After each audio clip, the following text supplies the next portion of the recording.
বান্দা তখন ডাক দিয়ে বলবে, আল্লাহ, দূর থেকে জান্নাতটা দেখা যায়, ওগো মালিক, ওই জান্নাতে তো আমার ঢোকার পারমিশন নাই, আমি পাপিষ্ঠ। আল্লাহ গো, জান্নাতের দরজাটা পর্যন্ত যদি আমাকে একটু রাখতা, আমি এই দুই নয়নে আমি জান্নাত দেখতাম। ভিতরে প্রবেশ না করলাম আল্লাহ, আমি তোমার জান্নাতটা তো দেখতে পারবো, নাজ নেয়ামত দেখতে পারবো। আল্লাহ পাক তখন জান্নাতের গেইটের সামনে তাকে রেখে দিবেন। সে ভিতরের দিকে তাকাবে, নাজ নেয়ামতগুলো, হুর ও গেলমানগুলোকে দেখতে পাবে। তখন এক পর্যায়ে বান্দা বলবে, আল্লাহ, তুমি দয়ার উপর দয়া, ইহসান আর ইহসান আমার উপর করেছ আল্লাহ। তোমার জান্নাত পাওয়ার আমার অধিকার নাই, আমি যেহেতু পাপিষ্ঠ ছিলাম। আল্লাহ গো, অল্প সময়ের জন্য তোমার জান্নাতে আমি প্রবেশ করতে চাই। আমি দৌড়ায় দৌড়ায় তোমার জান্নাতটাকে দেখে আবার চলে আসবো। আল্লাহ, তুমি আমাকে একটু অনুমতি দাও। আল্লাহ বলবেন, ঠিক আছে বান্দা, যা আমার জান্নাতে প্রবেশ কর। ওই বান্দা জান্নাতে প্রবেশ করবে, দৌড়াইবে, দৌড়তে থাকবে, না জানি কখন আমার রব আমাকে জান্নাত থেকে বের হওয়ার জন্য বলেন। দৌড়াইতে থাকবে। এক পর্যায়ে ওই বান্দা বলবে, আল্লাহ, বারবার ওয়াদা ভঙ্গ করেছি, তুমি আমার উপর দয়া করেছ আল্লাহ গো, এত বড় জান্নাত দৌড়ায় শেষ করা যায় না। আল্লাহ, এই জান্নাতের মধ্যে একটু বসার অনুমতি দিবানি। আল্লাহ পাক বলবেন, বান্দা ঠিক আছে, তুই শুধু বসবে এরকম নয়, যেহেতু সর্বশেষ আমি আল্লাহর উপর অনুগ্রহ, আল্লাহর দয়ার দিকে তাকাইছিস, আমি আল্লাহ তোর জিন্দেগির গুনাহ মাফ করলাম। এখন তুই আমার জান্নাতে প্রবেশ করবে, আর কোনোদিন তোকে বের হতে হবে না। আমি আল্লাহ যাকে একবার জান্নাতে প্রবেশ করাই, দ্বিতীয়বার তাকে জান্নাত থেকে বের করি না। যেহেতু প্রবেশ করছো, তুমি জান্নাতে থাকো।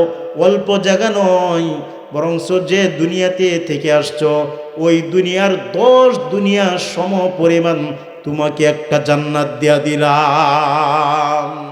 এই সাআদত বজুরে বাজুনিস, তানা বখশত খুদায়ে বখশিন্দা। এই সাআদত বজুরে বাজুনিস, তানা বখশত খুদায়ে বখশিন্দা।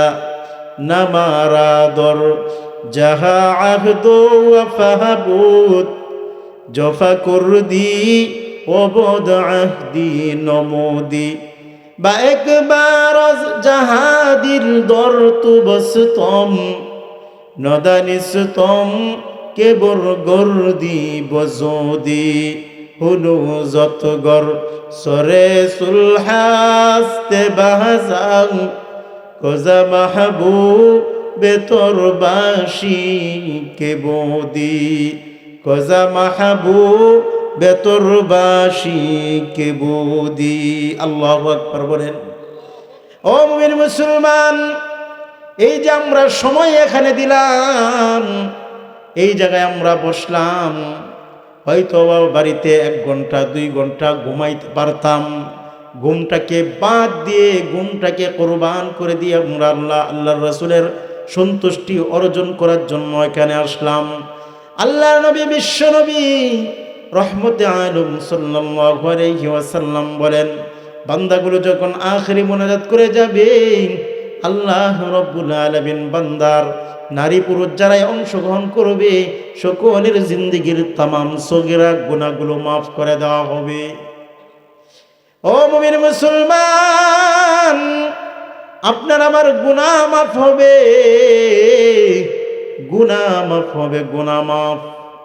তাই অল্পক্ষণ কথা বলবো, আপনারা মনোযোগ দিয়ে শুনবেন তো, ইনশাআল্লাহ শুনবেন তো। মুমিন মুসলমান, দুনিয়ার হায়াত অতি সংক্ষিপ্ত হায়াত, দুনিয়ার হায়াত অতি সংক্ষিপ্ত হায়াত, দুনিয়ার জীবন সংক্ষিপ্ত জীবন। যে কোনো সময় আপনার আমার দুনিয়া ছেড়ে অন্ধকার কবর দেশে যাওয়া লাগতে পারে। এই কিছুক্ষণ আগেই একজন মানুষ হঠাৎ করে মারা গিয়েছে, আমি দেখে আসছি। 1 ঘন্টা আগেও লোকটা সুস্থ ছিল, এশার নামাজ পর্যন্ত সুস্থভাবে পড়েছে। তারপরে মানুষের সাথে আলাপ আলোচনা করেছে, হঠাৎ করে বলছে আমার বুকটা ব্যথা, আমারও বুকটা বারবার লাগতেছে। তারপরে ছেলেরা নিয়ে একটু বিশ্রামের জন্য বিছানায় শোয়া দিছে। এই শোয়ানোটাই তার জিন্দিগির শেষ শোয়া। সাথে সাথে এই দুনিয়া ছেড়ে আখিরাতের দিকে চলে গিয়েছে মুসলমান। এই বান্দা চাইছিল আরো অনেক কিছুই করবে, কিন্তু আল্লাহ পাক রব্বুল আলামিন তার দুনিয়ার সফর এখানেই শেষ করে দিলেন। তাই মুমিন মুসলমান, একেবারে মৃত্যুকে ভুলে যাব না, একেবারে মৃত্যুকে ভুলে যাব না, মৃত্যুকে ভুলবো না। মৃত্যুর দিকে আমরা প্রতিদিন এগিয়ে যাচ্ছি, ঠিক কিনা? একটা রাত যায়, একদিন যায়, একটা সপ্তাহ যায়, এক মাস যায়, একটা বছর যায়। আপনা আমার নির্ধারিত হায়াত থেকে একদিন কমে গেল, একটা সপ্তাহ কমে গেল, মাস কমে গেল, বছর কমে গেল। আমরা আস্তে আস্তে কবরের দিকে এগিয়ে যাচ্ছি মুসলমান। আমরা সবাই দিন যাই তো কবরের দিকে আগাইলাম। যার বছর 40-50 বছর হয়ে গেল, ওই ব্যক্তির যদি 60 বছর নির্ধারিত হয়ে থাকে যে 50 বছর কবরের দিকে আগায় গেল, ঠিক কিনা? 50 বছর পর্যন্ত কবরের দিকে আগাইল, 50 বছর কবরের দিকে এগিয়ে গেল। এই জন্য মুমিন মুসলমান, আমরা প্রতিদিন কবর দেশে যাই, কবর দেশের দিকে আগাইয়া যাচ্ছি, এগিয়ে যাচ্ছি। ও ইমানদার আল্লাহর গোলাম, তাই সব সময় চিন্তা করব আমাদের পরকাল জীবন যেন সুন্দর হয়। পরকাল জীবন কিভাবে সুন্দর হয়, চিন্তা চেতনা আমাদের মতোই রাখতে হবে। আমরা আল্লাহকে ভুলে যাব না, আল্লাহর রাসূলকে ভুলে যাব না। আল্লাহর হুকুম আহকাম প্রত্যেকটা সঠিকভাবে পালন করব। যদি সুন্দরভাবে পালন করে আল্লাহর সন্তুষ্ট নিয়ে দুনিয়া ছেড়ে আখিরাতের দিকে যেতে পারি মুসলমান, তাহলে আল্লাহ পাক রব্বুল আলামিন আপনাকে আখিরাতে সুন্দর জীবনযাপন করার তৌফিক দান করবেন। আর যদি নিজের মন চাহি জীবনযাপন চলি, গুনাহের মধ্যে লিপ্ত থাকি, তাহলে আল্লাহ পাক আপনার আমারকে আখিরাতে শাস্তির ব্যবস্থা করবেন, শাস্তি দিবেন। আল্লাহ বলেন আম্মাল্লাযীনা আমানু, যারা ঈমান এনেছে, আল্লাহকে বিশ্বাস করেছে, আল্লাহর রাসূলকে বিশ্বাস করেছে, আসমানি কিতাবগুলোকে বিশ্বাস করেছে, পরকাল জান্নাত জাহান্নাম বিশ্বাস করেছে। ওয়া যারা আম্মাল্লাযীনা আমানু বিশ্বাস করে ঈমান এনেছে, ওয়া আমিলুস সালিহাত, তারপরে ঈমানের যতগুলো নেক কাজ আছে এইগুলো করেছে, নামাজ রোজা দিন ধর্ম পালন করেছে, গুনাহ থেকে বেঁচে থেকেছে, গুনাহ করে নাই, গুনাহ থেকে বেঁচে রয়েছে, নেক আমলগুলো করেছে। আল্লাহ বলেন ফালাহুম জান্নাতুল মাওয়া, আমি আল্লাহ তাকে জান্নাতে তার ঠিকানা দিব, তার স্থানটা হবে জান্নাত, তার স্থান হবে জান্নাত। নুজুলাম বিমা কানু ইয়ামালুন, আল্লাহ বলেন মেহমান হিসাবে, মেহমানদারি হিসাবে জান্নাত দেওয়া হবে। কতদিনের জন্য জান্নাত দেওয়া হবে? খালিদিনা ফিহা, চিরদিনের জন্য আমি আল্লাহ তাকে জান্নাতে প্রবেশ করাবো। সুবহানাল্লাহ বলেন। ও মুমিন মুসলমান, সুবহানাল্লাহ উচ্চ আওয়াজে বলেন একবার সুবহানাল্লাহ। যদি কোনো বান্দার বান্দি বলে, আসমান আর জমিনের মাঝখানে ফাঁকা জায়গাগুলো তামলাউল মিজান, মিজানের পাল্লা ভরপুর হয়, আসমান আর জমিনের মাঝখানে ফাঁকা জায়গা সমপরিমাণ নিকে হয়। এই জন্য সুবহানাল্লাহ বলবো তো ইনশাআল্লাহ। আল্লাহ যে আমাদেরকে নেক কাজের বিনিময়ে জান্নাত দান করবেন, এই জান্নাত সম্পর্কে কয়েকটি কথা আপনাদেরকে শোনাবো মুসলমান। জান্নাত সম্পর্কে কয়েকটি কথা বলবো, শুনতে রাজি আছেন তো ইনশাআল্লাহ? সারা জীবন জান্নাত জান্নাত করলাম, জান্নাত পাওয়ার আশায়, জান্নাত পাওয়ার আশায় আমরা নামাজ পড়লাম, রোজা রাখলাম, দিন ধর্ম পালন করলাম, ওয়াজ মাহফিলে আসলাম। জান্নাতের একটু বিবরণ আপনাদের সম্মুখে আমি বলতে চাই। আমি যতটুকুন বলবো এটা কিছুই না, আপনারা যা শুনবেন তা জান্নাতের বর্ণনার কিচ্ছু হবে না। আল্লাহর রাসূল বলেন, আল্লাহ পাক বলেছেন জান্নাত এমন হবে যেটা কোনোদিন কোনো চোখে দেখে নাই, কোনোদিন কোনো কর্ণ শুনে নাই, ওয়ালা খাতর আলা কলবি বাশার, কোনো মানুষের দিল কোনোদিন কল্পনাও করতে পারে নাই এত সুন্দর জান্নাত। ও মুমিন মুসলমান, কোনো বক্তা বক্তৃতা দিয়ে বোঝাতে পারবে না, তবে আংশিক কিছু বলবে। নমুনা কিছু বলতে পারবে? একজন বক্তা যত সুন্দর করে জান্নাতের বর্ণনা দিক, জান্নাতের বর্ণনা শেষ হবে না। যা হোক, অল্প কয়েকটি কথা কোরআন সুন্নাহ থেকে আপনাদেরকে বলছি। জান্নাত শব্দের অর্থ হলো বাগান। মনে রাখবেন, জান্নাত শব্দের অর্থ কি? বাগান।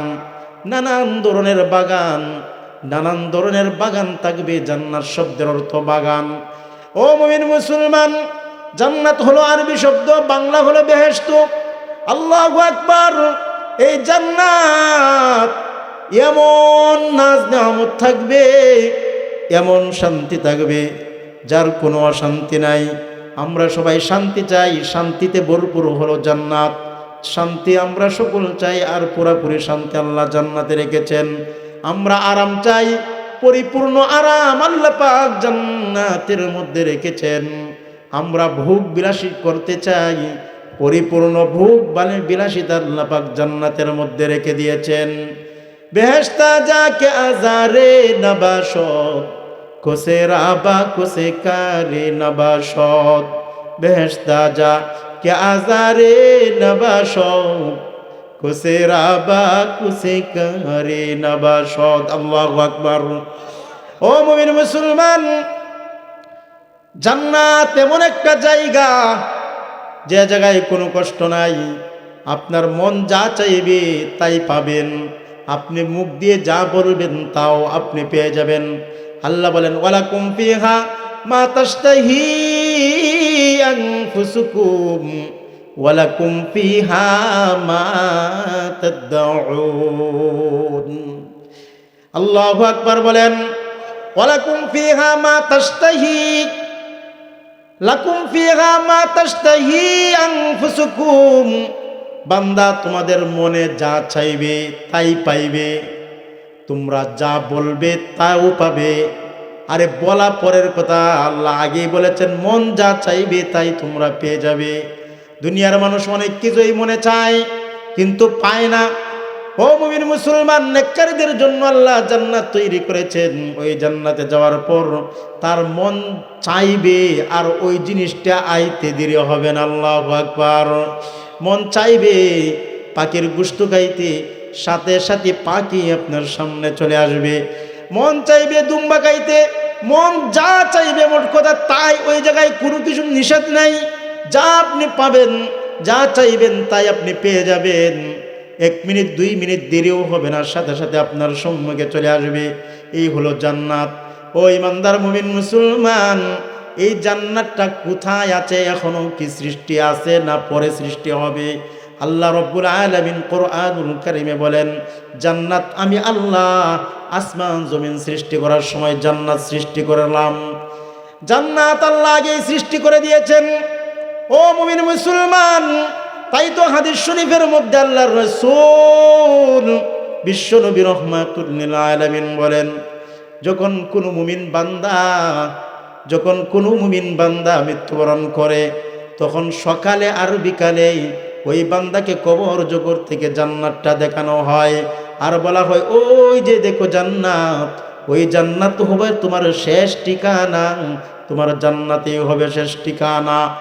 আবার যদি বদকার হয়, বেনামাজি বদ্দিন হয়, তাকে জাহান্নাম দেখানো হবে।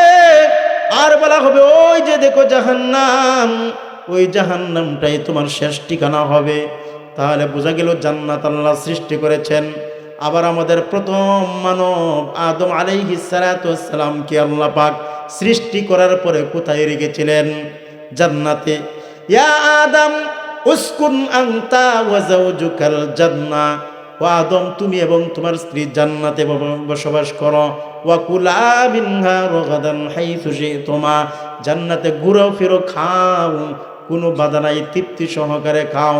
তাহলে বোঝা গেল ভাই, জান্নাত সৃষ্টি হয়েছে ঠিক কিনা? আবার জাহান্নামও সৃষ্টি করেছেন। আল্লাহ বলেন, ইন্না আ'তাদনা লিল কাফিরিনা সালাসিলা ইউআগলালা ওয়া সাঈরা। আল্লাহ বলেন, কাফের মুশরিক বেঈমান যারা, তাদের জন্য আমি জাহান্নাম সৃষ্টি করে রেখেছি। এখন হলো বুঝলাম জান্নাত সৃষ্টি আছে, জাহান্নামও সৃষ্টি হয়ে গেছে। এই জান্নাতটা কোন জায়গায় আল্লাহ রেখেছেন, জাহান্নাম কোন জায়গায় রেখেছেন, প্রশ্ন আছে না নাই? জান্নাত কই আছে, জাহান্নাম কোন জায়গায় আছে? আল্লাহ পাক রব্বুল আলামিন কোরআনুল কারীমে জান্নাত কোন জায়গায় রেখেছেন এটাও আল্লাহ জানায়া দিলেন। আবার জাহান্নাম কোন জায়গায় আছে, কোন জায়গায় রাখলেন এটাও আল্লাহ জানায়া দিলেন।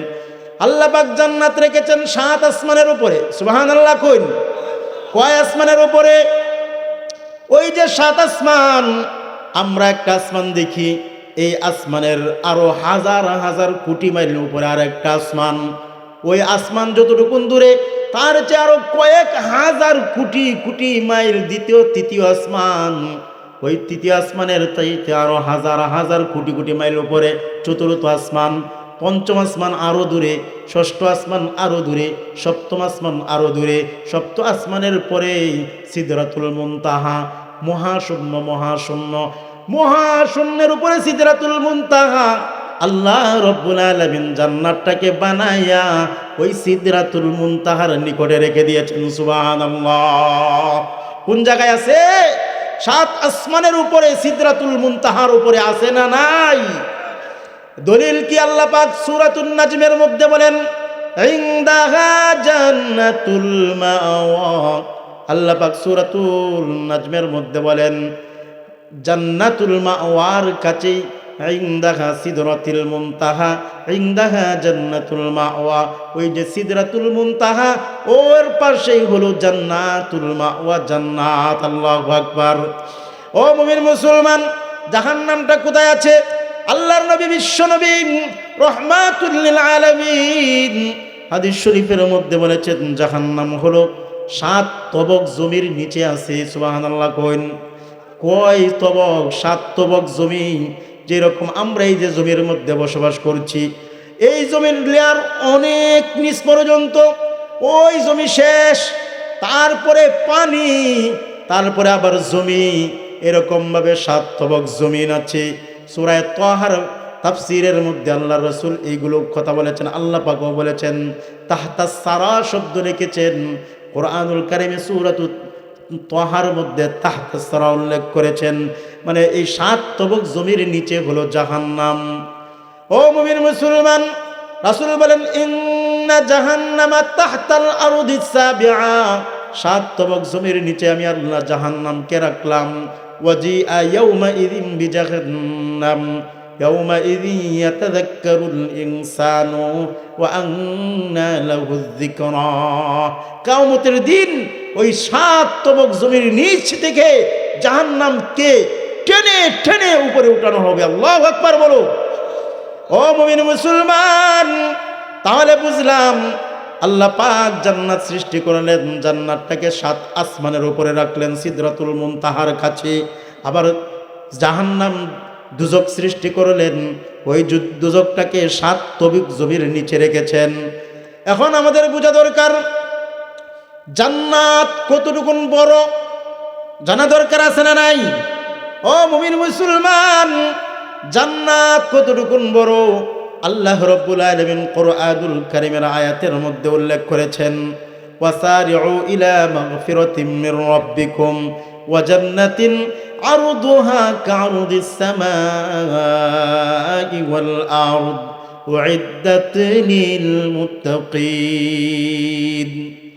আল্লাহ পাক বলেন ওয়াসারিউ ইলা মাগফিরাতিম মির রাব্বিকুম।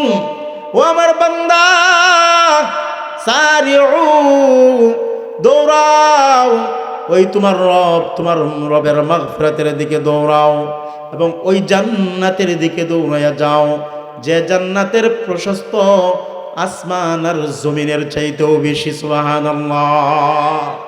হাদিস শরীফের মধ্যে আসছে এক একটা দরজা এত বড় হবে। ও মুমিন মুসলমান, এত বড় এক একটা দরজা জান্নাতের হবে। এখন আসুন, জান্নাত এক একজন মানুষ কতটুকুন বড় জান্নাত পাবে, আর বড় জান্নাতটা কতটুকুন বড় হবে। আল্লাহর রাসূলের একটা হাদিস আপনাদের সামনে বলি। আল্লাহ নবী মুহাম্মদুর রাসূল সাল্লাল্লাহু আলাইহি ওয়াসাল্লাম বলেন, কাল কিয়ামত দিবসে হিসাব নিকাশ শেষ হয়ে যাবে, তখন একজন নামমাত্র মুসলমান, এরকম নামমাত্র মুসলমান আমাদের সমাজে আছে না নাই? কালিমা যে পড়ছে, মা বাবা মুসলমান, সেও মুসলমান, নামে মাত্র মুসলমান, কিন্তু মুসলমানের কোনো কাজ করে না, ধর্মের কোনো কাজ করে না, নামাজ রোজা পড়ে না, দিন ধর্ম মানে না, এমনকি উষ্টাকায়া পশ্চিম দিকে পর্যন্ত পড়ে না। আছে না? না এরকম এরকম একজন মানুষ, পাপিষ্ঠ মুসলমান, তাকে আল্লাহ বলবেন জাহান্নামে চলে যাও। এই বান্দা জাহান্নামের মধ্যে যাবে, উত্তপ্ত জাহান্নামের আগুন, ওই জাহান্নামের আগুনের মধ্যে পুড়তে থাকবে, জাহান্নামের আগুনে পুড়বে, জাহান্নামের আগুনের মধ্যে পুড়বে। মুসলমান, জাহান্নামের আগুন কোনো সাধারণ আগুন নয়। আমরা যে দুনিয়ার আগুন দেখতে পাই, এই দুনিয়ার আগুন তো লাল, কিন্তু জাহান্নামের আগুন এটা লাল নয়, এটা হলো কালো, কুসকুসে কালো, একেবারে কালো। লাল আগুন জ্বলতে জ্বলতে জ্বলতে হাজার হাজার বছর জ্বলানোর পরে এটা নীল হয়ে যায়। আরো হাজার হাজার বছর জ্বালাইছি, তারপরে আগুন হয়ে গিয়েছে কালো। বর্তমান জাহান্নামের আগুনটা হলো কালো। এই আগুনের তেজ 500 বছর দূর, 500 বছরের রাস্তা সমপরিমাণ দূর পর্যন্ত আগুনের তেজ পাওয়া যায়। নাউজুবিল্লাহ বলেন। এই জাহান্নামী মানুষটাকে, নামমাত্র মুসলমান, জাহান্নামীকে জাহান্নামের মধ্যে নিক্ষেপ করা হবে। নিক্ষেপ করার পরে দীর্ঘদিন পর্যন্ত জাহান্নামে জ্বলবে। এক পর্যায়ে সে আল্লাহকে ডাক দিয়ে বলবে, আল্লাহ আল্লাহ আল্লাহ। এইভাবে ডাকতে থাকবে, ডাকতে থাকবে, 1000 বছর পর্যন্ত ডাকবে। 1000 বছর পরে আল্লাহ পাক রব্বুল আলামিন জবাব দিবেন, বান্দা কি হলো, কি হলো?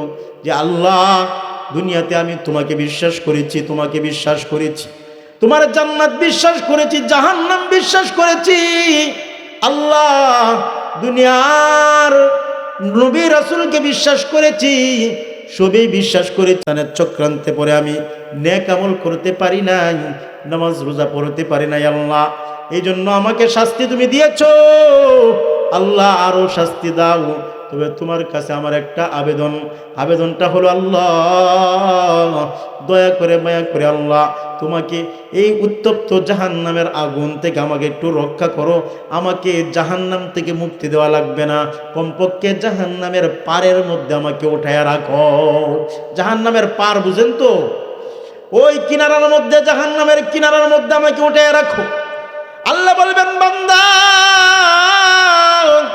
ঠিকই তো বলেছ, ইচ্ছা করলেই তুমি হিন্দু, বৌদ্ধ, খ্রিস্টান হতে পারতে, কিন্তু আমি আল্লাহকে পাওয়ার জন্য, আমি আর আখিরাতকে বিশ্বাস করেছ, আমি আল্লাহকে বিশ্বাস করেছ।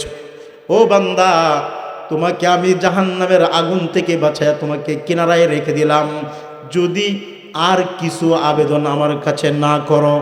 বান্দা বলবে, আল্লাহ যদি আমাকে দয়া করো আর মায়া করে জাহান্নামের উত্তপ্ত আগুন থেকে উঠাইয়া কিনারায় রেখে দাও, ওয়াদা করলাম আল্লাহ দ্বিতীয়বার আর তোমার কাছে কিছু চাবো না। আল্লাহ পাক ওই বান্দাকে উঠাইবেন, জাহান্নামের কিনারার মধ্যে রেখে দিবেন। ওই বান্দা তখন আল্লাহর কাছে বলবে, আল্লাহ, ও আল্লাহ, দয়া করেছো, উত্তপ্ত জাহান্নামের আগুন থেকে আমাকে রক্ষা করেছো, কিনারার মধ্যে এনে রেখে দিয়েছো। আল্লাহ, এই যে উত্তপ্ত কিনারার যে তাপ, জাহান্নামের তাপ আমার আর সহ্য হয় না। ওগো আল্লাহ, এমন একটা স্থানের মধ্যে আমাকে বসাইয়া দাও, যে স্থানে বসলে জাহান্নামের উত্তপ্ত আগুন, আগুনের তাপ আমার শরীরে লাগবে না। আল্লাহ বলবেন, কিছুক্ষণ আগে ওয়াদা করেছিলে, এখন আবার ওয়াদা ভঙ্গ। ওই বান্দা বলবে, আল্লাহ, এবার ওয়াদার ভঙ্গ হবে না। আল্লাহ বলবেন, ঠিক আছে, এমন একটা জায়গার মধ্যে তাকে বসাইয়া দিবেন, যে জায়গায় জাহান্নামের আগুনের তাপ আসে না, কিন্তু ওই জায়গা থেকে সরাসরি আল্লাহর জান্নাতটাকে দেখা যায়। সুবহানাল্লাহ।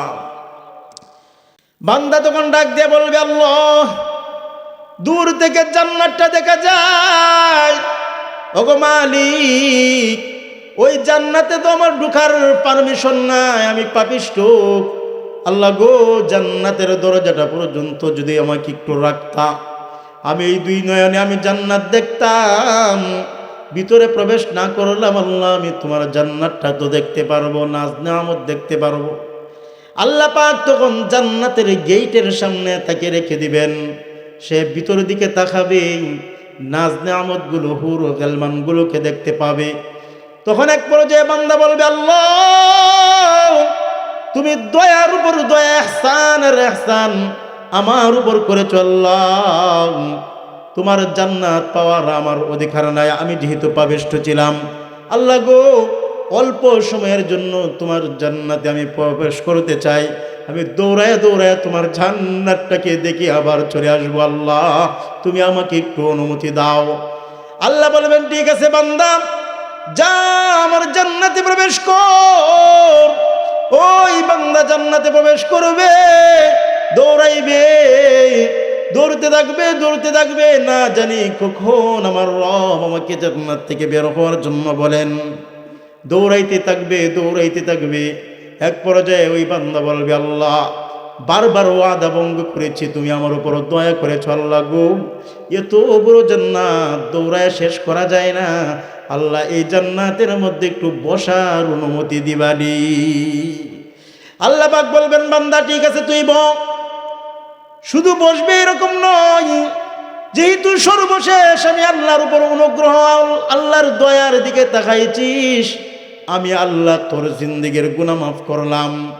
এখন তুই আমার জান্নাতে প্রবেশ করবে, আর কোনোদিন তোকে বের হতে হবে না। আমি আল্লাহ যাকে একবার জান্নাতে প্রবেশ করাই, দ্বিতীয়বার তাকে জান্নাত থেকে বের করি না। যেহেতু প্রবেশ করছোই, তুমি জান্নাতে থাকো। অল্প জায়গা নয়, বরঞ্চ যে দুনিয়াতে থেকে আসছো, ওই দুনিয়ার 10 দুনিয়া সম পরিমাণ তোমাকে একটা জান্নাত দিয়া দিলাম। ও মুমিন মুসলমান, তাহলে জান্নাত কত বড়! একজন নিম্নমানের মুসলমান, তাকে এই পৃথিবীর মতো 10 পৃথিবী সম পরিমাণ জান্নাত। যারা নেককার, দিনদার, মুত্তাকি, আল্লাহওয়ালা, নামাজি, তাদেরকে কত বড় জান্নাত আল্লাহ দিবেন। তাহলে বুঝেন জান্নাত কত বড়, কত বড় জান্নাত, সুবহানাল্লাহ। এই জান্নাতের মধ্যে মানুষগুলোকে, নেককার, দিনদার, মুত্তাকি মানুষগুলোকে প্রবেশ করানো হবে। আল্লাহ পাক রব্বুল আলামিন প্রবেশ করাবেন, হিসাব নিকাশ হবে। মানুষগুলো জান্নাতীরা জান্নাতে যাবে, জাহান্নামীরা জাহান্নামে যাবে। তবে জান্নাতে যাদেরকে নেওয়া হবে, যাদের ফায়সালা হবে জান্নাতে প্রবেশ করার জন্য, তাদেরকে আল্লাহ রব্বুল আলামিন 10টা গুণ দিবেন। কয়টা গুণ? 10টি গুণে গুণান্বিত করে তারপরে জান্নাতের মধ্যে প্রবেশ করাবেন। 1 নম্বর গুণ হলো, ওই বান্দাটা পয়গম্বর আদম আলাইহিস সালাতু ওয়াস সালামের সূরত, আকৃতি ধারণ করবে। সুবহানাল্লাহ। প্রত্যেকজন জান্নাতি মানুষের আকৃতি হবে আদম আলাইহিস সালাতু ওয়াস সালামের আকৃতি। হযরত আদম আলাইহিস সালাতু ওয়াস সালাম লম্বা ছিলেন 60 হাত, 60 গজ লম্বা ছিলেন, 60 হাত লম্বা ছিলেন। 60 হাত, কয় হাত? 60 হাত লম্বা ছিলেন। জান্নাতি মানুষগুলো 60 হাত লম্বা থাকবে। আদম পয়গম্বর 7 হাত চৌড়া ছিল, বুকটা চৌড়া ছিল 7 হাত। প্রত্যেকটা জান্নাতীর বুক হবে 7 হাত চৌড়া। সুবহানাল্লাহ। ও মুমিন মুসলমান, প্রত্যেকটা জান্নাতীর শরীরে পয়গম্বর মুসা আলাইহিস সালাতু ওয়াস সালামের শক্তি দেওয়া হবে। প্রত্যেকটা জান্নাতি মানুষের শরীরে 100 পুরুষের শক্তি দেওয়া হবে। প্রত্যেকটা জান্নাতীবাসীর সৌন্দর্য হবে পয়গম্বর ইউসুফ আলাইহিস সালাতু ওয়াস সালামের মতো। পৃথিবীতে যত মানুষ এসেছে, আরও যত মানুষ আসবে, সবচেয়ে সুন্দর মানুষ ছিলেন পয়গম্বর ইউসুফ। আর ইউসুফ পয়গম্বরের মতো সুন্দর করে জান্নাতে প্রবেশ করানো হবে। প্রত্যেকটা মানুষের কণ্ঠস্বর হবে দাউদ পয়গম্বর আলাইহিস সালাতু ওয়াস সালামের মতো। তারপরে চরিত্র হবে আমার নবী, আপনার নবী মুহাম্মদুর রাসূলুল্লাহ সাল্লাল্লাহু আলাইহি ওয়াসাল্লামের মতো চরিত্র হবে। ও ইমানদার, এইরকম গুণে গুণান্বিত করে তারপরে আল্লাহ দলবদ্ধভাবে তাদেরকে জান্নাতে পাঠিয়ে দিবেন। সুবহানাল্লাহ। আল্লাহ পাক যে বলেন, ওয়াসিকাল্লাযীনা ইত্তাকাউ রাব্বাহুম ইলাল জান্নাতি যুমারা হাত্তা ইযা জাউহা ওয়া ফুতিহাত আবওয়াবুহা ওয়া ক্বালা লাহুম খাযানাতুহা সালামুন আলাইকুম তিবতুম ফাদখুলুহা খালিদিন। ওই দলবদ্ধ হয়ে জান্নাতের গেটের মধ্যে যাবে। যাওয়ার সঙ্গে সঙ্গে গেটটা লাগাই থাকবে না, খোলা থাকবে। গেট খুলে দেওয়া হবে। তখন জান্নাতীরা দলবদ্ধ যখন প্রবেশ করতে থাকবে, এক একজন জান্নাতীর পিছনে 80,000 খাদেম থাকবে, মহিলা খাদেম। সুবহানাল্লাহ। হুর গেলমান থাকবে ৮০,০০০। তারা সবাই স্লোগান দিবে নারায়ে তাকবীর, আল্লাহু আকবার, আহলান সাহলান, মারহাবা মারহাবা। এরকম স্লোগান দিতে দিতে দিতে দিতে আল্লাহর জান্নাতের মধ্যে প্রবেশ করাবে। আর বলবে সালামুন আলাইকুম তিবতুম, তোমরা, তোমাদের উপর আল্লাহর শান্তি নাজিল হোক, আল্লাহর রহমত নাজিল হোক, তোমাদের উপর আল্লাহ নিরাপত্তা দিয়েছেন। ফাদখুলুহা খালিদিন, আল্লাহর জান্নাতে প্রবেশ করো, চিরদিনের জন্য প্রবেশ। ২-৪ মাস ২-৪ বছরের জন্য নয়, চিরকালের জন্য জান্নাতে প্রবেশ করো, চিরকালের জন্য জান্নাতে প্রবেশ করো। এরকম স্লোগান দিতে দিতে, উৎসাহ দিতে দিতে আল্লাহর জান্নাতের মধ্যে নিয়ে যাবে। সুবহানাল্লাহ। যখন এই বান্দাটা জান্নাতে প্রবেশ করবে, উপরওয়ালা মালিক আল্লাহ ডাক দিয়ে বলবেন, আমার ফেরেশতার দল, আমার এই বান্দা দুনিয়ার জীবনে অনেক কষ্ট করেছে। শীতের কনকনে শীতের দিন, কনকনে শীতের পানি, ঠান্ডা পানি দিয়ে উজু করে তারপরে নামাজ পড়েছে। গরমের দিনে তারপরে নামাজ পড়েছে, রোজা রেখেছে। গুনাহ সামনে এসেছে, গুনাহকে আঁকড়ায় ধরে নাই, বরং গুনাহ থেকে বিরত রয়েছে, আমার হুকুম মেনেছে। আজকে সে জান্নাতে আসছে, আমার মেহমান হয়েছে, জান্নাতে আসছে। সুতরাং তাকে বিছানা বিছায়া দাও। আল্লাহু আকবার বলেন। জান্নাতে যাওয়ার পর বিছানা দেওয়া হবে, বিছানা। ও মুমিন মুসলমান, তারপরে আল্লাহ পাক রব্বুল আলামিন বলবেন, নাস্তা দাও, আমার এই বান্দা অনেক কষ্ট করে আসছে, নাস্তা দাও। আল্লাহ পাক কুরআনুল কারীমের একাধিক আয়াতের মধ্যে বলেছেন, হাদিস শরীফে রাসূল করিম সাল্লাল্লাহু আলাইহি ওয়াসাল্লাম বলেছেন, আল্লাহ রাসূল বলেন, সর্বপ্রথম জান্নাতি মানুষটিকে নাস্তা দেওয়া হবে। নাস্তাটা হবে রুটি এবং কলিজা। সুবহানাল্লাহ বলেন। রুটি এবং কলিজা দিয়ে নাস্তা দেওয়া হবে। কি দিয়ে নাস্তা দেওয়া হবে? ও মুসলমান, রুটি এবং কলিজা। রুটিটা কোন জায়গার হবে, কিসের হবে? আটার না চাইলের না ময়দার? অনেক ধরনের রুটি হয়। আল্লাহর রাসূল বলেন, না, এগুলোর কিচ্ছু রুটি হবে না, বরং সেই যে পৃথিবী আমরা দেখছি, এই যে মাটি দেখতেছি, এই মাটির নির্যাস থেকে রব্বে কারিম রুটি তৈয়ার করবেন। সুবহানাল্লাহ। এই মাটির উপরিভাগ, এই উপরিভাগ থেকে আল্লাহ পাক রুটি বানাবেন। বলবেন যে হুজুর, মাটির মধ্যে ময়লা আবর্জনা, ধুলাবালি, কসকস বসবস পুরুনি, ঠিক কিনা? না, এরকম নয়, বরঞ্চ এই গোটা পৃথিবীর যত স্বাদ আছে, স্বাদ, মজা, এই মজা কোন জায়গা থেকে উৎপন্ন হয় জানেন তো? মূল উৎপাদক মূল হলো মাটি। মাটি থেকেই সকল স্বাদ। আপনার দান, তিতা মাটির মধ্যে দান লাগাইলে এটা দানটা পর্যন্ত তিতা হয়, ফল তিতা হয়ে যায়, ফুল তিতা হয়ে যায়, ঠিক কিনা? যত স্বাদ আছে সকল স্বাদের মূল উৎপাদক মাটি। সুবহানাল্লাহ। এই পৃথিবীতে যত স্বাদ আছে সকল স্বাদ মাটি থেকে হয়। ওই যে রুটিটা আল্লাহ পাক তৈয়ার করে দিবেন, এই রুটিটা হবে মাটির তৈরি রুটি। সুবহানাল্লাহ। এই রুটির মধ্যে পৃথিবীতে যত স্বাদ আছে, ফলের স্বাদ, ফুলের স্বাদ, খাদ্য স্বাদ, সকল স্বাদ একত্র করে ওই স্বাদের সারজাসটা দিয়ে আল্লাহ রুটি বানিয়ে দেবেন। সুবহানাল্লাহ। ও মুসলমান, রুটি কামড় দেবে, হাজার হাজার রকমের স্বাদ পাবে। সুবহানাল্লাহ। এই রুটি দেবেন, কলিজা দেওয়া হবে, কলিজা, মাছের কলিজা। তারপরে রুটি দেওয়া হবে, গোশত দেওয়া হবে। আল্লাহ বলবেন, বান্দা, ও আমার ফেরেশতার দল, দুনিয়াতে আমার বান্দাগুলো এইভাবে রুটি খাইতো না, বরং সব গোশত দিয়া রুটি খাইতো। ওই জান্নাতে গরু আছে, উন্নত মানের গরু জবাই করো, তাকে গোশত দাও, গোশত খাবে, গোশত খেতে থাকবে। এমন সময় লম্বা লম্বা অনেকগুলো পাখি উড়তে থাকবে, যে পাখিগুলো কোনো মানুষ দেখে নাই। বিশ্বনবী বলেন, আপনারা কেউ উট দেখেছেন? উট, উট যেরকম লম্বা গলাওয়ালা উট, এরকম লম্বা গলা বিশিষ্ট অনেকগুলো পাখি উড়তে থাকবে, অনেক সুন্দর সুন্দর পাখি। জান্নাতি মানুষগুলো নাস্তার মধ্যে বসে বলবে, আল্লাহ, এত সুন্দর পাখি গো, না জানি এই পাখির গোশতটা কত মজা।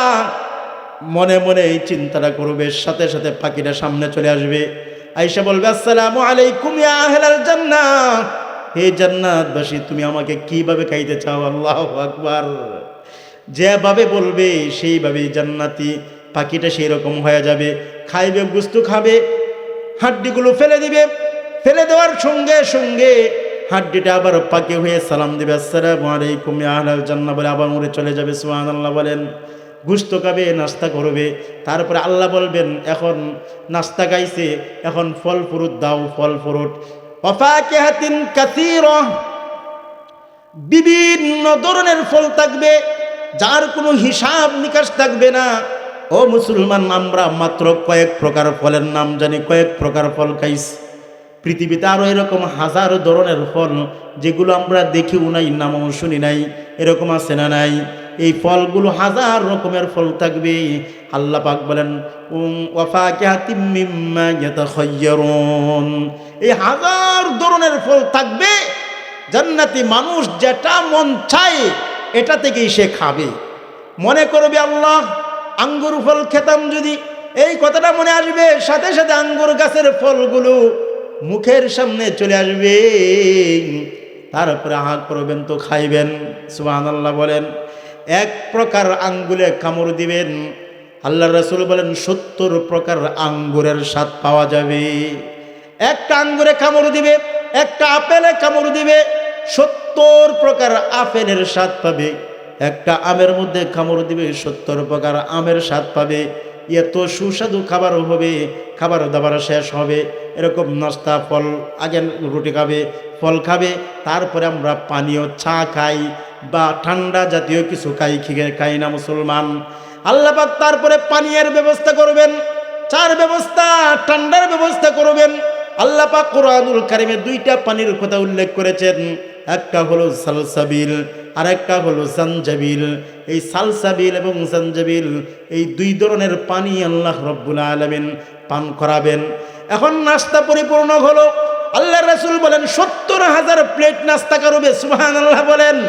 সকালে বিকালে 70,000 প্লেটের নাস্তা খেয়ে ফেলবে একজন জান্নাতি। কিন্তু প্রস্রাব পায়খানা এগুলো হবে না, একটা ডেকুর দিবে। ডেকুরটা, দুনিয়ার ডেকুর অনেক সময় দুর্গন্ধ হয়, কিন্তু জান্নাতি মানুষগুলো যে ডেকুর দিবে ওই ডেকুরগুলো মেশক আম্বরের চাইতেও বেশি সুগন্ধি হবে। ও মুমিন মুসলমান, এবার ওই বান্দা বলবে আল্লাহ, আল্লাহ বলবেন হে আমার ফেরেশতার দল, যেহেতু বান্দাটা অনেক কষ্ট করে আসছে, নাস্তা করেছে, বিশ্রামের ব্যবস্থা করো। দুনিয়ার মানুষ একজনের বাড়িতে আর একজন মেহমান আসলে নাস্তা দেয়, তারপরে নাস্তা, খাবার, ফল ফ্রুট, চা পানি ইত্যাদি খাওয়ার পরে শোয়ার ব্যবস্থা করে, বিশ্রামের ব্যবস্থা করে কিনা? আল্লাহ পাকও তখন বিশ্রামের ব্যবস্থা করবেন। বলবেন বিশ্রামের জন্য বিছানা বিছাও, পালং, খাট পালং বিছায়া দাও।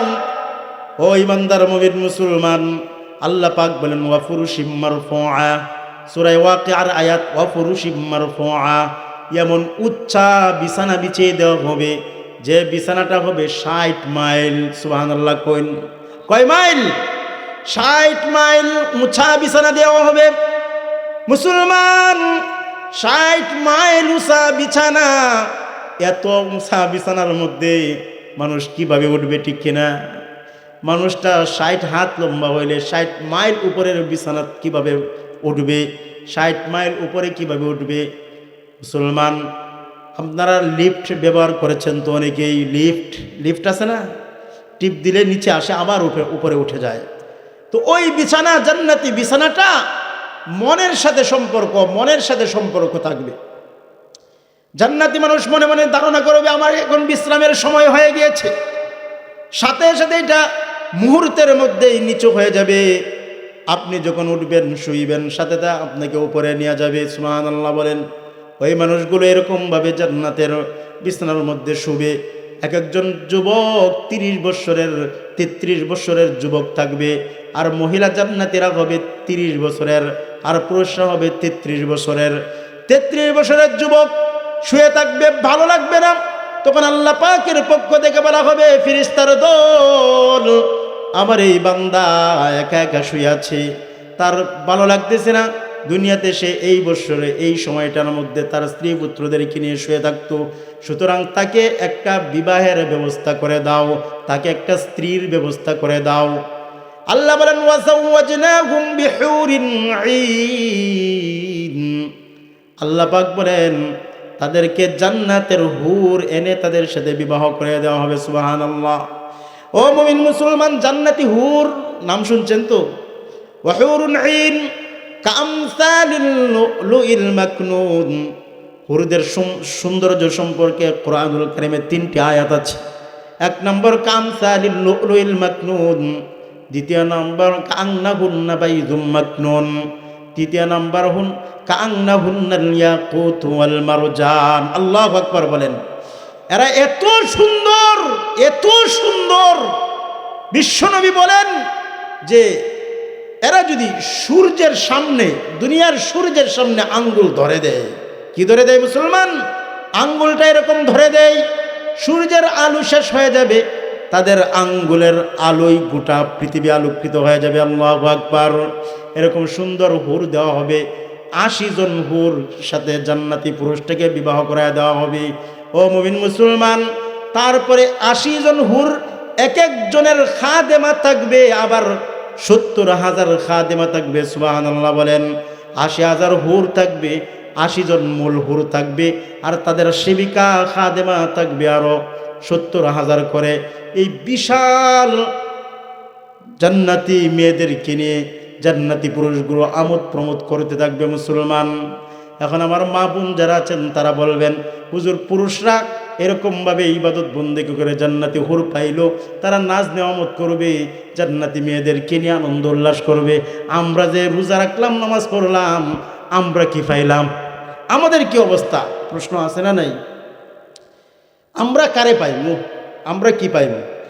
এই হাদিসের মধ্যে আসছে, আল্লাহ রসুল বলেন, দুনিয়ার স্ত্রী যদি নেককার হয়, নামাজি হয়, দিনদার হয়, সৎ হয়, আল্লাহ এবং আল্লাহর রাসূলের তরিকা অনুযায়ী জীবনযাপন করে থাকে, তাহলে তাকেও জান্নাতে প্রবেশ করানো হবে। তো স্বামী তো হুর পাইল, হুরদের সাথে বিবাহ হলো, হ্যাঁ কি পাইব? ওই মহিলা কি, স্ত্রী কি পাইব? আল্লাহর রাসূল বলেন, এই যে 80 জন হুর স্ত্রী হবে আর 70,000 সেবিকা হবে, এই 80 জন হুর এবং 70,000 সেবিকার প্রদান থাকবে দুনিয়ার নেককার স্ত্রী। সুবহানাল্লাহ বলেন। দুনিয়ার যে স্ত্রী হবে, ওই স্ত্রী নেককার হলে তাকে ওই 80,000 হুর ও গালমানের প্রদান করে দেওয়া হবে। আর 80,000 হুরের সৌন্দর্য যতটুকুন একা দুনিয়ার ওই স্ত্রীটাকে এতটুকুন সুন্দর করে দেওয়া হবে। সুবহানাল্লাহ। ওই দুনিয়ার স্ত্রী যেভাবে বলবে 80,000 হুর ও গালমান সেভাবেই চলবে, কিন্তু ওই জায়গায় কোনো বিদ্বেষ থাকবে না। দুনিয়াতে একজন পুরুষ 2টা বিবাহ করলে তারপরে সতীনে ঝগড়া বিদ্বেষ আছে না নাই? কিন্তু জান্নাতের মধ্যে আল্লাহ পাক বিদ্বেষ জিনিসটা উঠাইয়া দিবেন। একজন আরেকজনকে মহব্বত করবে, বিদ্বেষ খারাপ লাগবে না, জ্বলা ফুরন থাকবে না। বুঝছেন নি? একেবারে মহব্বত আর মহব্বত, ইল্লা কিলান সালামান সালামা, পরস্পর মহব্বত বাড়তেই থাকবে। ও মুমিন মুসলমান, এই জন্য দুনিয়ার মহিলারা অনেক ভালো হবে, অনেক ভালো। ওই 80,000 হুর গালমানের শ্রেষ্ঠ হবে। আল্লাহ নবী, বিশ্ব নবী রহমাতুল লিল আলামিনকে প্রশ্ন করা হলো, ইয়া রাসূলুল্লাহ, ওই জান্নাতি হুর এরা উত্তম, এরা শ্রেষ্ঠ নাকি দুনিয়ার মহিলা যারা জান্নাত পাইল এরা শ্রেষ্ঠ হবে? আল্লাহর রাসূল বলেন, দুনিয়ার মহিলার যারা নামাজ রোজা পড়েছে তারা এই জান্নাতে হুর থেকে শ্রেষ্ঠ হবে। ও মুমিন মুসলমান, উম্মে সালামা বলেন, ইয়া রাসূলুল্লাহ, দুনিয়ার মহিলারা কি জান্নাতি হুরের চাইতে বেশি ভালো? আল্লাহর রাসূল বলবেন, হ্যাঁ অবশ্যই ভালো। কেন ভালো? 3 কারণে ভালো। 3টা কাজ দুনিয়ার মহিলারা করে, আর জাহান্নামে জান্নাতি হুররা কোনো কাজ করে নাই। এই 3টা কাজ করে না। আল্লাহর রাসূল বলেন, লিসলাতিহিন্না ওয়া সিয়ামিহিন্না ওয়া লিইবাদাতিন, আল্লাহর ইবাদত লিল্লাহি আযজা ওয়া জাল। দুনিয়ার মহিলারা 5 ওয়াক্ত নামাজ পড়ে, দুনিয়ার মহিলারা রমজানের রোজা রাখে, দুনিয়ার মহিলা আল্লাহর ইবাদত করে, গুনাহ থেকে বিরত থাকে, এই জন্য তারা শ্রেষ্ঠ। আল্লাহর রাসূল বিশ্বনবীর আরেক হাদিস, কিয়ামত দিবসে জান্নাতি হুর এবং দুনিয়ার মহিলা যারা জান্নাতি হবে তাদের মধ্যে তর্ক হবে। তর্ক জান্নাতি হুরগুলো বলবে, আরে তোমরা তো দুনিয়া থেকে আসছো, দুনিয়ার নানান গুনাহ খাতা অনেক কিছুই করে আসছো, তোমাদেরকে দুনিয়ার মানুষ স্পর্শ করেছে। আমরা হুররা আমাদেরকে লাম ইয়াতমিসহুন্না ইনসুন ক্বাবলাহুম ওয়ালা জান, আমাদেরকে কোনো জিন ইনসান স্পর্শ করে নাই। আমরা আমাদের স্বামীদের জন্য রিজার্ভ ছিলাম, স্বামী ছাড়া আর কেউ আমাদেরকে কোনোদিন দেখে নাই। তোমরা তো তোমাদেরকে অনেক মানুষই দেখে ফেলছে, তোমরা আমরা শ্রেষ্ঠ। আর দুনিয়ার মহিলারা বলবে, আরে বাদ দাও, তোমরা শ্রেষ্ঠ, আমরা শ্রেষ্ঠ। আমরা নামাজ পড়েছি, রোজা রেখেছি, আল্লাহর হুকুম মেনেছি, শীতের দিন কোন করে শীতের মধ্যে ওযু করে ওই সিজদায় পড়ে আল্লাহর নাম ডেকেছি, তোমরা কি এটা করতে পারছো নি? তখন আল্লাহর পক্ষ থেকে বলা হবে, জান্নাতি হুররা রে, তোদের চেয়ে ওই মহিলাগুলো অনেক ভালো, অনেক ভালো, অনেক ভালো। তারা আমাকে সদা সর্বদা আমার কাজ করেছে, আমার ভালো করেছে। সুবহানাল্লাহ। ও মুমিন মুসলমান, এই জান্নাতি হুরগুলো অনেক উত্তম হবে, অনেক জান্নাতি হুর থেকে দুনিয়ার মহিলারা শ্রেষ্ঠ হবে। তারপরে আল্লাহর রাসূল বলেন, যদি কোনো মহিলা, দুনিয়ার কোনো মহিলা 4টা কাজ করে, কয় কাজ? আল মারাতু ইযা সাল্লাত খামসাহা ওয়া সামাত শাহরাহা ওয়া আতাআত বালাহা ওয়া আহসানাত ফারজাহা ফালতাদখুল মিন আইয়াবিল জান্নাতি সামানিয়া। 7। আল্লাহর রাসূল বলেন, দুনিয়ার কোনো মহিলা যদি 4টা কাজ করে, কয় কাজ? 4টা কাজ করে। 1 নম্বর হলো 5 ওয়াক্ত নামাজ পড়ে, 2য় নম্বর রমজানের রোজা রাখে, 3য় নম্বর হলো পর্দা পুশিদার সাথে নিজের সতীত্ব রক্ষা করে চলে, 4 নম্বর নিজের স্বামীর কথা মতো চলে, স্বামীর আনুগত্য করে। কয়টা কাজ বলেন তো দেখি, কয়টা কাজ? 1 নম্বর 5 ওয়াক্ত নামাজ পড়ে, 2 নম্বর রমজানের রোজা রাখে, 3 নম্বর নিজের সতীত্ব হেফাজত করে, পর্দা পুশিদায় চলে, 4 নম্বর হলো স্বামীর আনুগত্য করে, স্বামীর কথা মতো চলে। এই 4টা কাজ যদি দুনিয়ার কোনো মহিলা করে, বিশ্বনবী বলেন 8টি জান্নাত। কয় জান্নাত? 8 জান্নাতের যে জান্নাতটা মন চায়, ওই জান্নাতি মহিলাই প্রবেশ করতে পারবে। সুবহানাল্লাহ।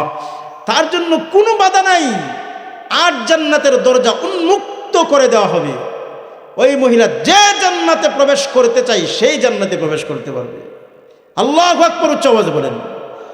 ও মুমিন মুসলমান, বিশেষ করে আজকে মা বোন যারা শুনছেন, খেয়াল রাখেন, আজকের পর থেকে নামাজ ছাড়বেন না, রমজানের রোজা ছাড়বেন না, নিজের সতীত্বকে হেফাজত করার চেষ্টা করবেন। তারপরে স্বামীর কথা মতো চলবেন। স্বামী যদি গুনাহের কথা বলে, তাহলে এইগুলা মানা চলবে না, মানা যাবে না। স্বামী যদি গুনাহের কথা না বলে, তারপরে প্রত্যেকটা কথাই মানা আপনার উপর ফরজ, আপনার উপর ফরজ। স্বামীর কথা মানা আপনার ফরজ, স্বামীর কথা না মানাটা আপনার উপর গুনাহ, আপনার উপর জুলুম, আপনার উপর গুনাহ, গুনাহ, গুনাহ। ও মুমিন মুসলমান, স্বামীকে বড় মনে করতে হবে। এই পৃথিবীতে আল্লাহ এবং আল্লাহর রাসূলের পরের স্থান একজন স্ত্রীর জন্য স্বামী। আল্লাহ রাব্বুল আলামিনকে প্রশ্ন করা হয়েছিল, আল্লাহ আপনি তো সিজদা করেন না, আপনি যদি দুনিয়ার কাউকে সিজদা করতেন, কাকে করতেন? কাকে করতে বলতেন? আল্লাহ আপনি তো সিজদার কথা নিষেধ করেছেন, দুনিয়ার মানুষগুলোকে সিজদা করতে নিষেধ করেছেন, কেউ কাউকে সিজদা করতে পারবে না। যদি কাউকে করতে বলতেন, কাকে সিজদা কে করতো আপনি বলতেন, অর্ডার দিতেন। আল্লাহর পক্ষ থেকে বলা হলো, দুনিয়ার প্রত্যেকটা স্ত্রীকে আমি বলতাম সে যেন তার স্বামীর পায়ের নিচে সিজদা করে, স্বামীর পায়ের নিচে সিজদা করে। সিজদা একমাত্র আল্লাহকে করা লাগে, ওই আল্লাহ পাকের সিজদার স্থান স্বামী। সুতরাং স্বামীকে জেনতেন মনে করলে চলবে না। স্বামীর কথা অমান্য করা মানে আল্লাহর কথা অমান্য করা। নাউজুবিল্লাহ বলেন। মুমিন মুসলমান, ওই জান্নাতি মানুষগুলো হাজার হাজার হুর গেলমান নিয়ে আনন্দ উল্লাস করবে, শুয়ে থাকবে, আনন্দ উল্লাস করবে। এক পর্যায়ে তারা জান্নাতের বাগানের মধ্যে যাবে, ঘুরতে থাকবে। তখন এই অনেকগুলো হুর গেলবাদ নেওয়ার পর, অনেকগুলো হুর গেলবাদ নিয়ে যখন ঘুরতে থাকবে, এক পর্যায়ে ওই জায়গায় হুররা গান গাইবে, সুন্দর সুন্দর রমণীগুলো গান গাইতে থাকবে। আর জান্নাতি মানুষগুলো, পুরুষগুলো এরকম লাফাইতে থাকবে। তাদের লাফানো আর গান গাওয়ার তালে তালে জান্নাতে গাছগুলো হবে স্বর্ণের, পাতাগুলো হবে রূপার। ওই পাতাগুলো এরকম জোর জোর জোর জোর করে বাজতে থাকবে। মনোমুগ্ধকর একটা অবস্থা হবে। আল্লাহর রাসূল বলেন এরকম একটা বাদ্যবাজনা সৃষ্টি হবে, মানুষগুলো মত্ত হবে। ওয়ালা কোন দুনিয়ার কোনো মানুষ এরকম বাজনা শুনে নাই, দুনিয়ার কোনো মানুষ এরকম বাজনা শুনে নাই, এত আনন্দময় একটা বাজনা হবে। এই মুহূর্তে পুরো আনন্দের মধ্যে থাকবে, হঠাৎ করে আসসালামু আলাইকুম ইয়া আহলাল জান্নাহ এরকম একটা সালাম দিবে, আসসালামু আলাইকুম এরকম একটা উপর থেকে সালাম আসবে। তখন জান্নাতি পুরুষটা এরকম তাকাইবে, ডান দিকে তাকাইবে, বাম দিকে তাকাইবে, সামনের দিকে তাকাইবে, পিছনের দিকে তাকাইবে, কোনো মানুষ দেখতে পাবে না। তারপরে উপরের দিক থেকে আরেকটা আওয়াজ আসবে, সালামুন কাওলাম মির রাব্বির রহিম। ও আমার বান্দা, এই যে সালাম আজকে শুনেছো, দুনিয়ার কোনো মানুষের জবান থেকে নয়, সালামুন কাওলাম মির রাব্বির রহিম, এটা হলো দয়াময় রব তোমার আল্লাহর পক্ষ থেকে সালাম। আল্লাহু আকবার বলেন। এবার আল্লাহ পাক বলবেন, হে জান্নাতি আমার বান্দা, আমি যে দুনিয়াতে তোমাদের জন্য ওয়াদা করেছিলাম নামাজ পড়ো, রোজা রাখো, দিন ধর্ম পালন করো, তাহলে আমি আল্লাহ তোমাদেরকে জান্নাত দেব। ফাহাল ওয়াজাদতুম মা ওয়াদা, আমি যে ওয়াদা করেছিলাম ওয়াদাটা কি তোমরা সত্য পাইছো নাকি? তখন মানুষগুলো দুইটা ভাগে বিভক্ত হয়ে যাবে। একদল বলবে নাম, ক্বালু নাম, ওগো আল্লাহ আমরা সত্য পেলাম, সব কিছু পাইলাম, সব কিছু পাইলাম। আরেক দল মানুষ বলবে আল্লাহ আমরা কিছু পাইলাম না। যারা সব কিছু পাইলাম বলবে, সাধারণ মানুষ যারা নামাজ রোজা দিন ধর্ম পালন করেছে তারা বলবে আল্লাহ সব কিছু পাইলাম। কিন্তু এই যে উলামা ইকরাম, উম্মতের উলামা ইকরাম, তারা বলবে আল্লাহ আমরা কিছুই পাইলাম না। তারা বলবে হুরা গেলমা जितनी नेमत है ये तू, हुरा गलमा जितनी नेमत है ये तू, सबसे बढ़कर नेमती दीदार तू, जन्नतो दो ज़ख से या रब क्या करूं, आरज़ू मैं तुझसे देखा करूं, जन्नतो दो ज़ख से या रब क्या करूं, आरज़ू मैं तुझसे देखा करूं। अल्लाह এই জান্নাত আর দুজকের জন্য, জান্নাতে হুর গালমানের জন্য, জান্নাতের নাজ নিয়ামত পাওয়ার জন্য তোমাকে নামাজ পড়ে নাই, রোজা রাখে নাই, দিন ধর্ম পালন করে নাই। আল্লাহ গো এক নজর তোমাকে দেখবার জন্যই তো দুনিয়াতে আমলগুলো করেছিলাম, ঠিক কিনা? আমরা যে আমল করি মূলত জান্নাত পাওয়া না আল্লাহকে পাওয়া। জান্নাতে গেলে আল্লাহকে পাওয়া যায়, এই জন্য জান্নাত পাওয়ার কথা বলি আর কি। ওই আলেমরা বলবে আল্লাহ এই হুর গালমান দিয়ে আমরা কি করব? ওগো মালিক এই জান্নাত পাওয়ার জন্য আমরা ইবাদত করি নাই, সবচেয়ে বড় করে নিয়ামতি দিদারে তো আল্লাহর নিয়ামত দিয়েছো ঠিক আছে, কিন্তু তোমার দিদার দাও, তোমার সাথে আমরা সাক্ষাৎ চাই, তোমাকে দেখতে চাই, ভালো লাগে না আল্লাহ? তখন আল্লাহ পাক বলবেন বান্দা আমাকে দেখতে চাওনি? যদি দেখতে চাও আগামী জুমার দিন, শুক্রবার দিন জান্নাতের মধ্যে একটা মাঠ আছে, মাজিদ, কফ ওয়াল কুরআনিল মাজিদ। ওই মাজিদ কুরআনুল কারীমের 27 নম্বর পারা, 26 নম্বর পারা সূরা কফের মধ্যে আছে মাজিদ মাঠ। ওই মাজিদ মাঠের মধ্যে তোমরা একত্রিত হইবা, মাজিদ মাঠের মধ্যে একত্রিত হইবা, তাহলেই আমি আল্লাহকে তোমরা দেখতে পারবা। ও মুমিন মুসলমান, সময় অনেকটা হয়ে গেছে, আপনি তাক নাকি মুসলমান? আর দরকার নাই, আপনারাও অনেক ক্লান্তি, আর লম্বা আলোচনা।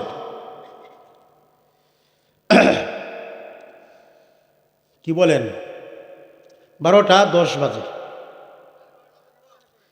মুমিন মুসলমান, ও ইমানদার আল্লাহর গোলাম, ওই বান্দাগুলো বলবে আল্লাহ বলবেন তোমরা মাজিদ মাঠের মধ্যে যাও। মাজিদ মাঠ, এই মাজিদ মাঠ সম্পর্কে হাদিস শরীফের মধ্যে আসছে, তাফসীরের কিতাবগুলোর মধ্যে আসছে।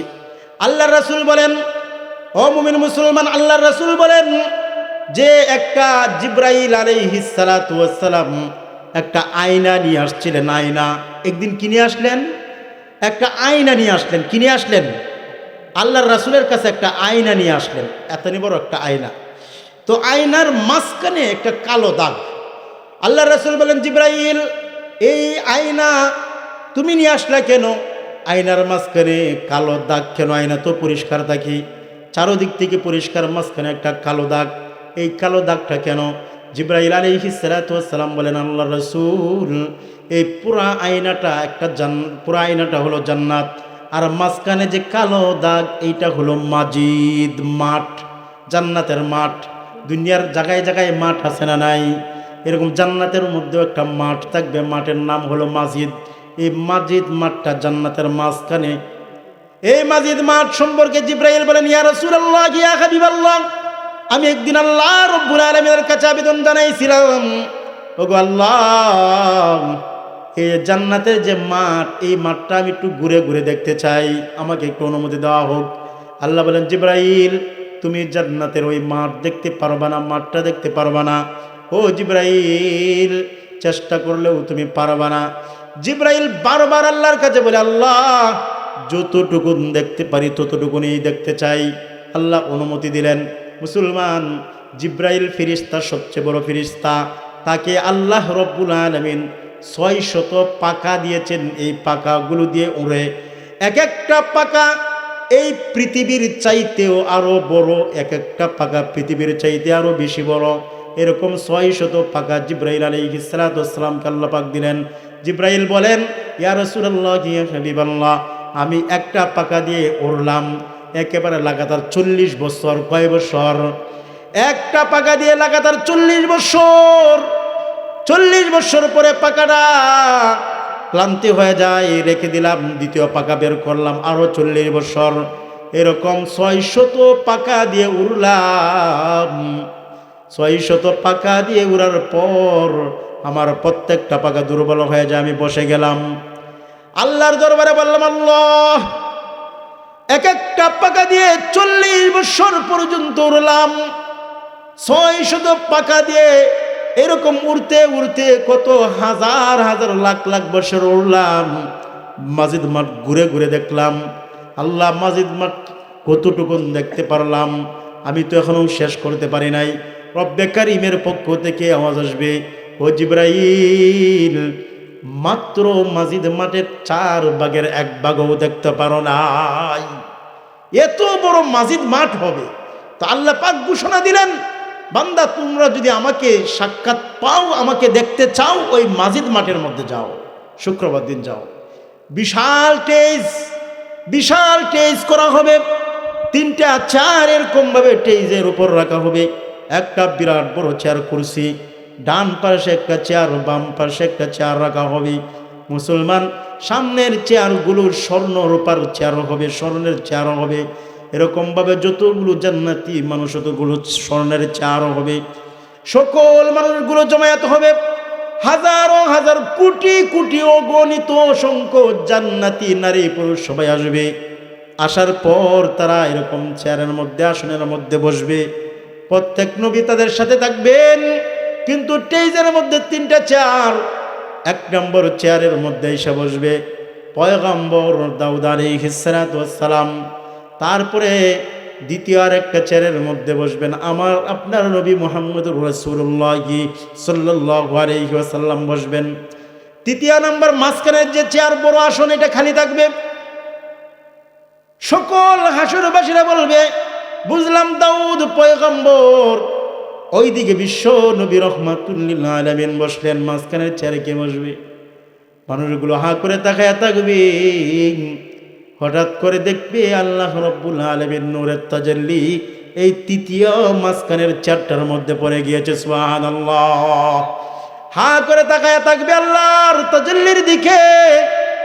এক তাকানুতে 1 কোটি বছর চলে যাবে। সবাই বলেন সুবহানাল্লাহ। তারপরে আল্লাহ পাক হাসরবাসীদেরকে লক্ষ্য করে, ওই মজমার মধ্যে যারা আছে তাদেরকে লক্ষ্য করে বলবেন, তোমরা দীর্ঘদিন পর্যন্ত আমার কোরআন পড়েছ, নিজেরা তিলাওয়াত করেছ। আজকে কোরআন আমার দাউদ পয়গম্বর তিলাওয়াত করবে। সূরা মুলক দাউদ পয়গম্বর তিলাওয়াত করবেন। দাউদ পয়গম্বরের কণ্ঠ গোটা পৃথিবীর মানুষের যত সুন্দর কণ্ঠস্বর আছে তার চাইতে আরো বেশি সুন্দর ছিল। উনি সূরা মুলক তিলাওয়াত করবেন। তারপরে আল্লাহ পাক আপনার আমার নবী মুহাম্মদুর রাসূল সাল্লাল্লাহু আলাইহি ওয়াসাল্লামকে বলবেন, নবী গো, আপনি আজকে সূরা ইয়াসিন তেলাওয়াত করুন। আপনার উপর কোরআন নাযিল হয়েছিল, আপনার উম্মত কোরআন তিলাওয়াত করেছিল, আপনাকে দেখে নাই, আপনার জবান থেকে কোরআন শুনে নাই। হাসরের ময়দান জান্নাতে আসছে, আজকে সরাসরি তাদেরকে কোরআনুল কারীম পড়ে শোনান, সূরা ইয়াসিন তেলাওয়াত করেন। আল্লাহর রাসূল বিশ্বনবী সূরা ইয়াসিন তেলাওয়াত করবেন। ও মুমিন মুসলমান, সর্বশেষ আল্লাহ রব্বুল আলামিন তিনি বলবেন, বান্দা আমার কোরআন তোমরা তেলাওয়াত করেছিলা দুনিয়ার জীবনে, আল্লাহ বলবেন যে আমার হুকুম তোমরা মানেছিলা, নামাজ পড়েছো, রোজা রেখেছো, আমাকে দেখো নাই, আমার কোরআনের আয়াতগুলো তোমরা শুনো নাই। আজকে আমি আল্লাহ নিজেই তোমাদেরকে কোরআন পড়ে শোনাবো। সুবহানাল্লাহ। আল্লাহ পাক আর রহমান, সূরা রহমান তিলাওয়াত করবেন। সূরা রহমান হলো আর রহমান আল্লামাল কোরআন খলাকাল ইনসান। এই যে সূরা আর রহমান, আল্লাহ পাক তখন বলবেন, বান্দা দুনিয়ার জীবনে তোমরা রহমান আর রহমান আল্লামাল কোরআন পড়েছো, রহমান আমার নাম, আমার নামেই পড়েছো, রহমান রহমান পড়েছো। আল্লাহ পাক ওই দিন আর রহমান পড়বেন না, বরং আল্লাহ বলবেন আনার রহমান, আনার রহমান, আমি হলাম সেই রহমান যে রহমান তোমরা দুনিয়ার জীবনে পড়তা। আল্লাহু আকবার। আমি হলাম রহমান। আল্লাহ পাক সূরা আর রহমান তিলাওয়াত করবেন। ও মুমিন মুসলমান, এরকম ভাবে এক তাকানু জান্নাতের আল্লাহর কোরআনের আওয়াজ শুনবে, লক্ষ কোটি কোটি বছর চলে যাবে, আল্লাহর দিকে তাকাইবে, মজা বাড়তেই থাকবে, মজা বাড়তেই থাকবে, মজা বাড়তেই থাকবে, কোটি কোটি বছর চলে যাবে, তারা টেরও পাবেন। আল্লাহু আকবার। ও মুমিন মুসলমান, প্রশ্ন হতে পারে, কেউ তো সামনে বসবে তারা আল্লাহকে বেশি দেখবে, আর যারা একেবারে পিছনে তারা তো আল্লাহকে কম দেখবে, ঠিক কিনা? এরকম নয়। বিশ্বনবী রাহমাতুল লিল আলামিন হাদিস শরীফের মধ্যে বলেন, ইন্নাকুম সাতারাউনা রাব্বাকুম কামা তারাউনাল কামারা লাইলাতাল বদর। আল্লাহ রাসূল বিশ্বনবী বলেন, আল্লাহকে তোমরা এমনভাবে দেখবে যেরকম পূর্ণিমার চাঁদে, পূর্ণিমার রাত্রে চাঁদটাকে তোমরা সবাই দেখতে পারো। ও মুমিন মুসলমান, পূর্ণিমার রাত্রি চাঁদকে দুনিয়ার সবাই সমান দেখে না, কেউ কম দেখে, কেউ বেশি দেখে।